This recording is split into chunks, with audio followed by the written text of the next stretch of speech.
നമസ്കാരം.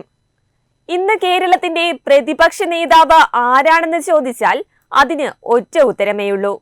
അത് കേരള ഗവർണർ ആരിഫ് മുഹമ്മദ് ഖാൻ തന്നെയാണ്. അധികാരമുള്ളിടത്ത് 51 വെട്ടുവെട്ടി മനുഷ്യനെ കൊല്ലുന്ന കമ്മ്യൂണിസ്റ്റ് തീവ്രവാദികളെയാണ് 72 വയസ്സുള്ള ഗവർണർ വെറും കോമാളികളാക്കി കളഞ്ഞത് എന്നോർക്കണം.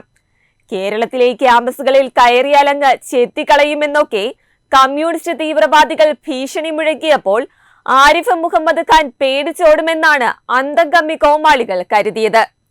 എന്നാൽ ഇസ്ലാമിക തീവ്രവാദത്തിന് ഇത്രയും പിന്തുണ കൊടുക്കുന്ന കമ്മ്യൂണിസ്റ്റ് പാർട്ടി എന്തുകൊണ്ട് ഇസ്ലാമായ ആരിഫ് മുഹമ്മദ് ഖാനെതിരെ കൊലവിളിയുമായി നടക്കുന്നതെന്ന് ആരെങ്കിലും ചിന്തിച്ചിട്ടുണ്ടോ? അതിന് കാരണം ഇത്രയേ ഉള്ളൂ. ഒന്നാമത്തേത്, അദ്ദേഹം ഇസ്ലാമിക തീവ്രവാദത്തെ ഏറ്റവും അധികം എതിർക്കുന്ന വ്യക്തിയാണ്.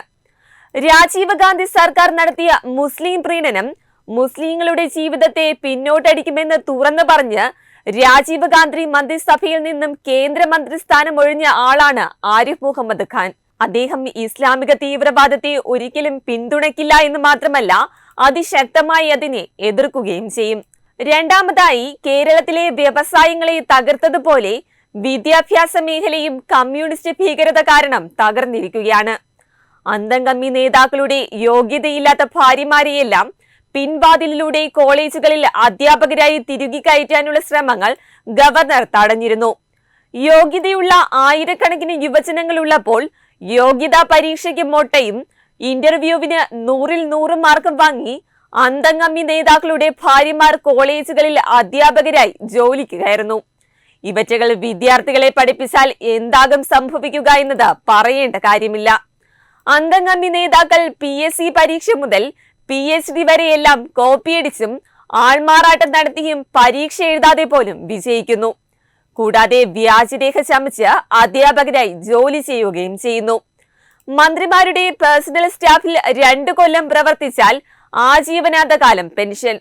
ഓരോ മന്ത്രിക്കും 25 പേഴ്സണൽ സ്റ്റാഫ് വീതം. ഇങ്ങനെയുള്ള കമ്മ്യൂണിസ്റ്റ് കൊള്ളകൾക്ക് എതിരെ ഗവർണർ പ്രതികരിക്കുന്നു. അതായത് കമ്മ്യൂണിസ്റ്റുകാരുടെ തീവ്രവാദത്തിനും അഴിമതിക്കും സ്വജന പക്ഷപാതത്തിനും ഗവർണർ കൂട്ടുനിൽക്കുന്നില്ല. അതാണ് കമ്മ്യൂണിസ്റ്റുകാരുടെ പ്രശ്നം. കടം മേടിക്കാനല്ലാതെ വേറെ ഒന്നും അറിയാത്ത കമ്മ്യൂണിസ്റ്റ് സർക്കാരിന്റെ ധൂർത്തും ആർഭാടവും അഴിമതിയും ഒക്കെ കൊണ്ട് കേരളം കടുത്ത സാമ്പത്തിക പ്രതിസന്ധിയിലാണ് ഇപ്പോൾ ആയിരിക്കുന്നത്. ക്ഷേമ പെൻഷൻ പോലും മുടങ്ങിയിട്ട് നാളുകളേറെയായി. കഴിവുകെട്ട ഈ സർക്കാരിനെ ജനങ്ങൾക്ക് മുന്നിൽ തുറന്നു കാട്ടുന്നത് ഗവർണറാണ്, അല്ലാതെ പ്രതിപക്ഷമായ കോൺഗ്രസ് അല്ല. കൂടാതെ കേരളത്തിന് പേരിൽ മാത്രമാണ് ഇവിടെ പ്രതിപക്ഷം ഉള്ളത് തന്നെ. കോൺഗ്രസുകാരെ നാട് നീളെ നടന്ന് പട്ടിയെ തല്ലുന്നത് പോലെ കമ്മ്യൂണിസ്റ്റ് തീവ്രവാദികൾ ആക്രമിക്കുന്നു. കോൺഗ്രസിന് അതിനെതിരെ ഒരു ചെറുവിരൽ അനക്കാൻ പോലും പറ്റുന്നില്ല. കോൺഗ്രസ് പ്രവർത്തകരെ 51 വെട്ടുവെട്ടി കൊന്നിട്ട് പോലും രാഹുൽ ഗാന്ധി യെച്ചൂരിക്കുകയെ ചെയ്യുമെന്നും പറഞ്ഞ് നടക്കുകയായിരുന്നു എന്നും ഓർക്കുക. പണ്ട് BJPയുമായി സംഘർഷമുണ്ടായപ്പോൾ കോടിയേരിയുടെ തിരുവനന്തപുരത്തെ വീട് ആക്രമിച്ച് ആ നിമിഷം സംഘർഷം അവസാനിച്ചത് കേരളം മറന്നു കാണില്ല. അപ്പോൾ തിരിച്ചു കിട്ടുമെന്ന് കണ്ടാൽ അവിടെ തീരും ഇവന്റെയൊക്കെ വിപ്ലവവും ചോരച്ചാലുകൾ നീന്തിക്കയറലും ഒക്കെ. ബംഗാളിൽ മമതാ ബാനർജി കമ്മ്യൂണിസ്റ്റ് തീവ്രവാദത്തെ തൂത്തെറിഞ്ഞതും കമ്മ്യൂണിസ്റ്റ് തീവ്രവാദികളിൽ നിന്ന് ത്രിപുരയിലെ ജനങ്ങളെ BJP രക്ഷിച്ചതും ഇവറ്റകളെ അടിച്ചോടിച്ചുകൊണ്ടാണ്. ഇനിയൊരിക്കലും ബംഗാളിലെയും ത്രിപുരയിലെയും ജനങ്ങൾക്ക് കമ്മ്യൂണിസ്റ്റ് ഭീകരത പേടിക്കേണ്ട കാര്യമില്ല. അതേസമയം കേന്ദ്രത്തിലെ കോൺഗ്രസിനെ കൊണ്ടൊന്നും ഒരു ചുക്കം ചെയ്യാൻ കഴിയില്ല.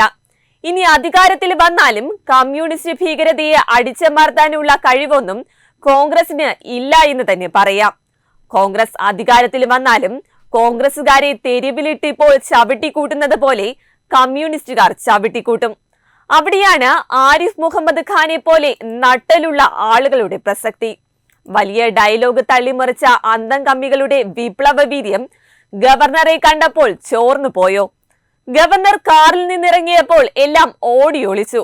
ഗവർണർ ക്യാമ്പസുകളിൽ വന്നാൽ കാലു കുത്തിക്കില്ല എന്നൊക്കെ തള്ളിമറിച്ച കമ്മ്യൂണിസ്റ്റുകാർ ഗവർണർ കാലിക്കറ്റ് സർവകലാശാലയിൽ എത്തുന്നതിന് മണിക്കൂറുകൾക്ക് മുന്നേ വഴിയിൽ കുത്തിയിരുന്നിട്ട് അമേരിക്ക തുലയട്ടെ, സാമ്രാജ്യം തുലയട്ടെ, അംബാനി തുലയട്ടെ, ഫാസിസം തുലയട്ടെ എന്നൊക്കെ മുദ്രാവാക്യം വിളിച്ച ശേഷം ഓടി എവിടെയോ പോയി ഒളിച്ചിരുന്നു.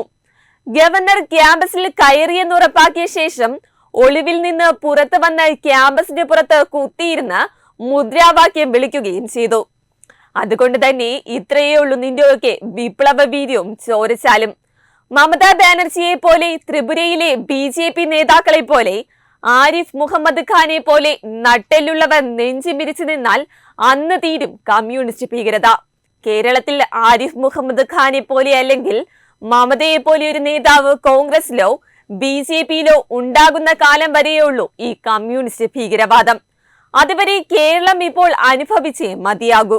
പക്ഷേ ഇപ്പോൾ മലയാളികൾക്ക് ഒന്ന് മനസ്സിലായല്ലോ, നട്ടലുള്ള നേതാവ് നെഞ്ചും വിരിച്ചു നിന്നാൽ കമ്മ്യൂണിസ്റ്റ് തീവ്രവാദം അന്ന് അവസാനിക്കും. ബംഗാളിലെ ജനതയെ രക്ഷിച്ചതുപോലെ, ത്രിപുരയിലെ ജനങ്ങളെ രക്ഷിച്ചതുപോലെ കമ്മ്യൂണിസ്റ്റ് ഭീകരതയിൽ നിന്ന് കേരളത്തെ രക്ഷിക്കാൻ ഒരു രക്ഷകൻ വരുമെന്നത് ഉറപ്പാണ്. അതിന് കേരളം ചെയ്യേണ്ടത് ഒരിക്കൽ കൂടി ഈ ഭീകര സംഘടനയെ അധികാരത്തിൽ വരുത്തുക എന്നത് മാത്രമാണ്. എങ്കിലേ ഒരിക്കലും തിരിച്ചു വരാത്ത രീതിയിൽ ഈ കമ്മ്യൂണിസ്റ്റ് തീവ്രവാദം തകർത്തറിയാനായിട്ട് സാധിക്കുകയുള്ളൂ. വെബ് ഡെസ്ക് തത്തുമൈ ന്യൂസ്. ദിഗന്ത റിസോർട്ട്, അഹമ്മദാബാദ്, ഗുജറാത്ത്.